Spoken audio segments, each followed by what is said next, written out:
Today on Yester Kitchen, we're going to go back to the 1970s to make a spin on a cheese fondue. And welcome to Idaho!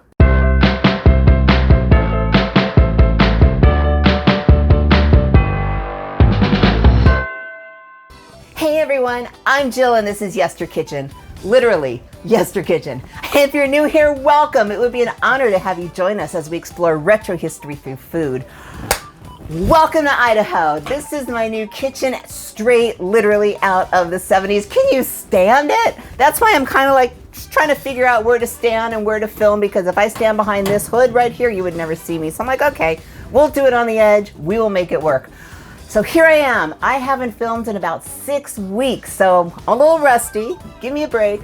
But I just packed so many episodes before I moved, which is why you kept seeing my old house for so long, because I really just didn't want to miss a week. So before we even get cooking, let me show you where I live. Here's my front yard, literally. This is called Lake Pend Oreille, and it is gorgeous, and I literally walk out my front door and see this. And I sit on the porch in the morning and have my morning coffee, and I kid you not, bald eagles fly by. I'm driving on the road and deer across the street. This suburbia city girl is so out of her element, but that's okay. I'm getting used to rural life, and it's kind of like Green Acres, which fits right into us, right? So I'm so excited to be cooking from this kitchen, and wait till I start my cocktails because you are gonna go nuts over the bar. Pure 70s just as well. But here we go. We are making our first dish, and I thought it was only fitting to do a 70s dish since we're in the 70s kitchen. Remember this one? How to Make It in the Sack by Jane George. We did an episode out of this book 9 to 12 months ago. And she writes cookbooks that are very Racy inspired, but they're very innocent. She just, adds a little twist to them. So literally How to Make It in a Sack was all about sack lunches and how to keep her husband from not looking at the secretary. So she was trying to make good meals. It's such a great book. And if you missed this episode, I've got it right there for you. Great, amazing oven fried chicken you will love. But Jane George didn't just have one book. Here's the other. Actually, there's 3, and we're going to get to the 3rd one in another episode, but here's the other, How to Have an Affair. It's a party planning book. It really is, but come on, it sounds so much better like this. So How to Have an Affair is just full of menus and plans for all kinds of parties. And today, we are going to make cheese fondue, which is not exactly a cheese fondue because we've already done cheese fondue. And if you haven't seen it and you want to see me all dressed up of the 70s and you want the history of where we even got cheese fondue from and why it was so popular, take a look at that. I will explain everything. This dish is kind of like a cross between cheese fondue and Welsh rabbit. Oh, you don't know Welsh rabbit? Is it rabbit or werebit? What do you call it? I know, and I'm wearing bunny ears to prove it. So if you haven't seen that one and you want to catch up on Welsh rabbit, right there too. I've got so many videos for you. I've got like 170 now. Wow, crazy. Welcome all my new viewers. I'm so happy you're here. It's just so exciting to start meeting all you and seeing all of you. It's really my true honor. So I want you to know what section of this book our cheese fondue recipe came from, because you're just gonna love it. So here's our book. And here's our section, How to Shower with a Man.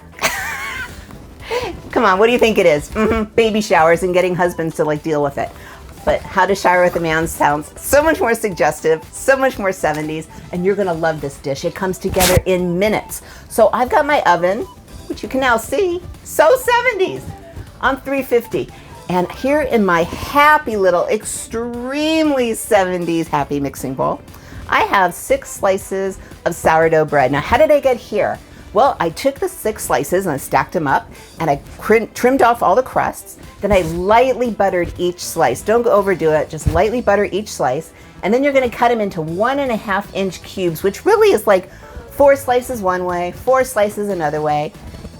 And this is where we're at. These beautiful buttered bread cubes.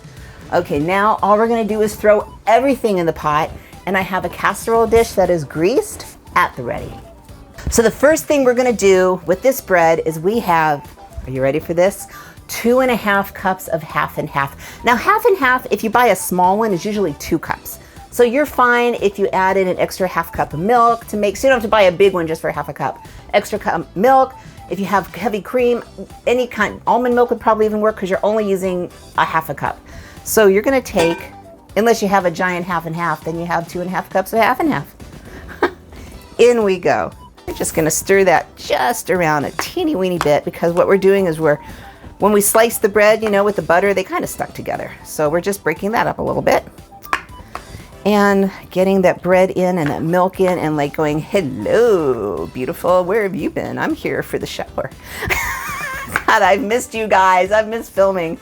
It's been so long. I know you haven't missed a beat because I worked my tail off to make sure that happened, but I've missed filming. We got bread, we got cream. We have 1 pound of grated cheddar cheese, which is 4 cups. And you can use sharp or mild or medium. Let's add all of our spices. These are amazing. The first thing we have is a teaspoon of brown sugar, packed as always. We have a half a teaspoon of paprika. We have a half a teaspoon of cayenne. I have a little kick, right? 1 teaspoon of salt, a half a teaspoon of Worcestershire, and of course, what would the 70s be without a half a teaspoon of dry mustard? And actually, dry mustard is a very, very common ingredient in Welsh Rabbit. So you see, we've got the flavorings of Welsh Rabbit with kind of like all the cheese. All right, now I'm gonna go ahead and give me a second. I'm just gonna get this all incorporated. Okay, now I'm gonna add 1 small onion. You want it chopped pretty fine. Where we are, here we are, pretty fine. It is gonna cook, but you know, you don't want ginormous pieces of onion for your guests to crunch on. And the last thing I have is 6 eggs, and I'm just gonna go ahead and stand here. I like to poke the egg yolks before I beat them. It's just something I've always done. Am I the only one? Does anyone else do that? Okay, so we're gonna beat these pretty well. You really want them incorporated, so by the time they hit your bread pudding, I guess it is a bread pudding, they will be just completely smooth and ready to go. Ooh, look at that. And in they go. All right, we are making progress. Those are all your ingredients. Now what you need to do is just stir, stir, stir, and make sure everything is incorporated one more time. So I will be right back when that happens. All right, look at this. It is all beautifully incorporated, all of our spices and onions and cheese. I'm just sitting here and thinking, this is gonna be awesome for my gluten-free, dairy-free husband that hates onions.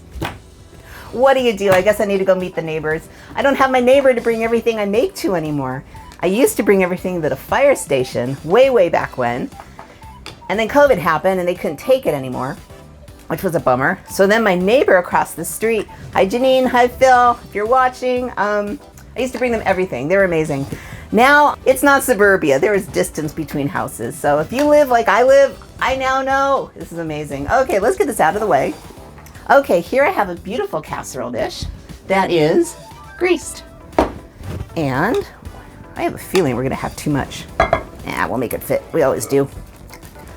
Okay, so here's what you're gonna do. You are gonna cook this in a 350 oven for 1 hour, but you wanna cook it in what's called a bain-marie, which is really nothing more than a larger pan of water, and you set your casserole in it.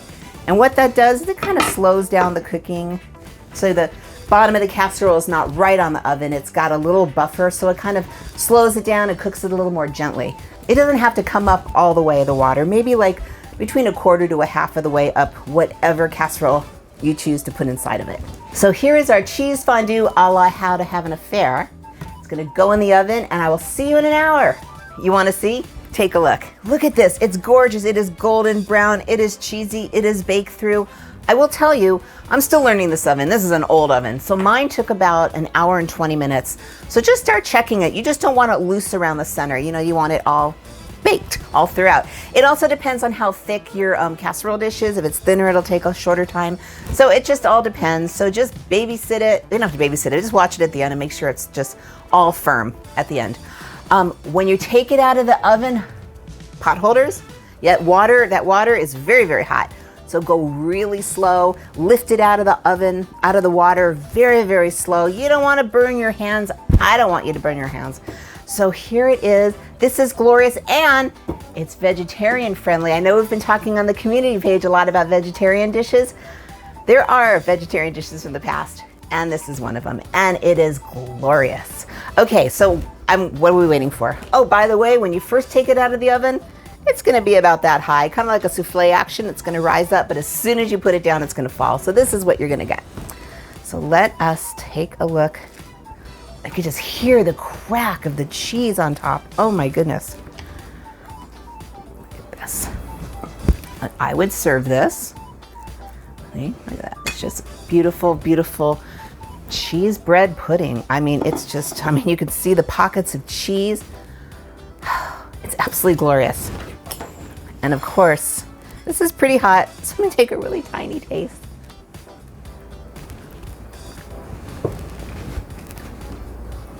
You have to make this. It is just a cheese explosion. Cheese explosion. I like it. That's what it is. From 1970, you're gonna love it. So, got a little surprise for you. So we started with how to make it in the sack, right? And now we just covered how to have an affair. There's one more book in this trilogy. It's gonna come later, but I gotta show it to you because they're so awesome. Are you ready for this? Is that fabulous? So don't worry, I got this already marked, ready to go. It's coming. We will get it up in the garden. And that's it. Welcome again to Idaho. I'm so happy you're here. You'll be seeing this home for a little while now. And I really hope you make it, and I really hope you embrace the 70s. If you would like to explore more dishes from your childhood or just the past, I invite you to subscribe. I release new videos every week. In the meantime, there is some more retro dishes for you. And remember, every dish, even cheese fondue that's really not cheese fondue, but boy is it good, has a story. It really has a story. I'll see you in the next video.